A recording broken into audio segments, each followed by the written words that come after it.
مبروك لمنتخب مصر الفوز على بنين 3-1. 3-1.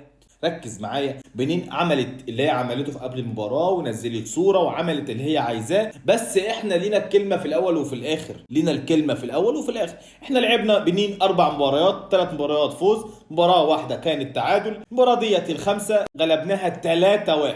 3-1. مفيش طبعا كلام هيزيد ولا كلام هينقص على مستوى لعبتنا، ولا كلام هقوله اكتر من اللي كابتن حسام حسن عمله واللاعيبه عملته. حققتوا فوز عريض، حققتوا فوز تستاهلوه، فرحتونا وشرفتونا ورفعتوا راسنا، رفعتوا راسنا، فرحتوا الشعب المصري كله بلا استثناء كله.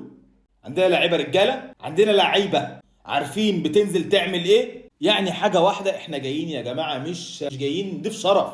احنا مش جايين نضيف شرف يا فندم، احنا مش جايين ان احنا نقضي واجب ونمشي، لا. وبنين كمان انت نازله مدرسه السعديه بنين، لا لا، انت هتقابلي منتخب مصر. انت عارف منتخب مصر؟ انت فاهمه يعني ايه انت بتلعبي منتخب مصر؟ ركزوا، ركزوا لوجه الله، منتخب مصر. الف مبروك لمنتخب مصر.